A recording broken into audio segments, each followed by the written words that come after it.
Very good.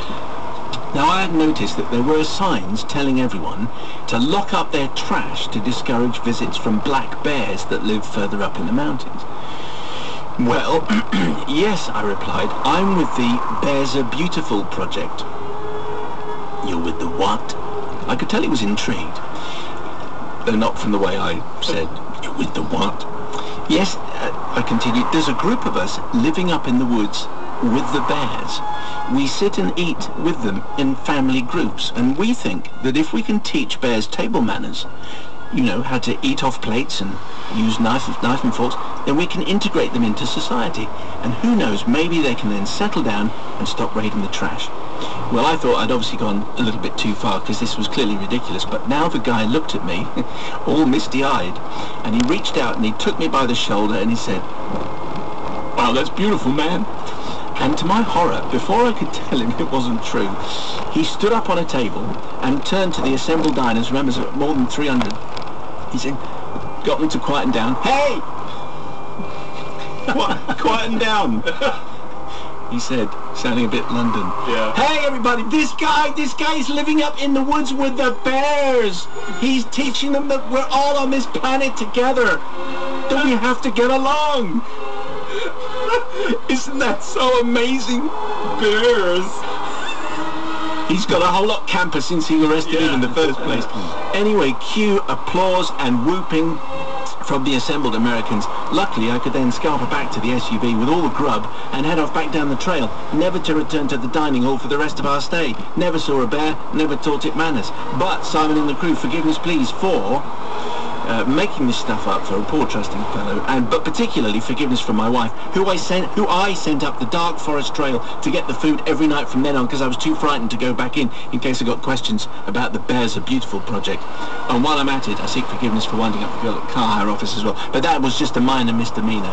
But I think that's quite an impressive speech. He did the whole thing about living with bears, and he took it hook, line and sinker. Anyway, what do you think? Do you know, I'm going to turn the tables on this because is Ted sure that he wasn't having his leg pulled by this guy? It's possible, isn't it, that the guy was pretending that he was being gullible and playing along with him, but actually he was taking the mickey out of him. Yeah, but you know, not all of them are gullible. Can't, you know, generalise like that. So I think there's nothing wrong with a bit of joshing on either side. No. So Ted is forgiven, as is this bloke who stood on the table and shouted to everyone. Ted? And his mate, yeah, absolutely. What do you think then? Well, initially I thought, no, I can't forgive him, but anyone who dines at 6 o'clock, it's not right, is it? It's far too early, isn't it? I think it's too early. Is that high? It could have been high tea. In the mess room, all packed, because everyone, you know, all Americans dine from about 4 o'clock. But you've got young kids, even at 6. Even with young Ted, I think, well, anyway, I am going to forgive him now. I'll tell you why, because of the evangelical Max Headroom, you know, and who...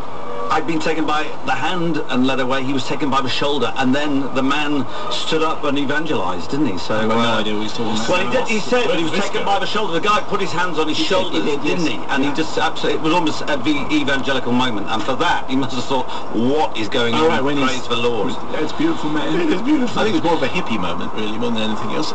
What do you think there, Matthew? Well done, Nige.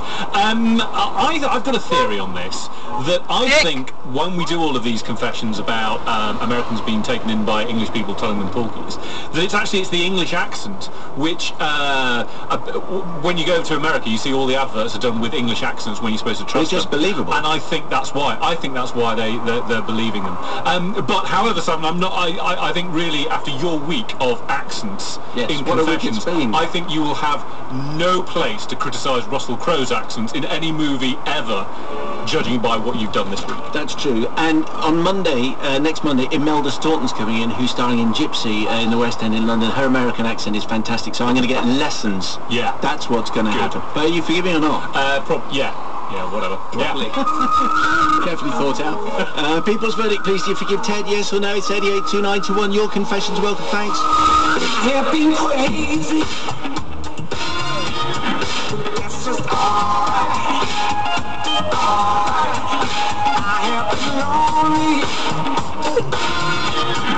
That's just all. My feelings I don't hide.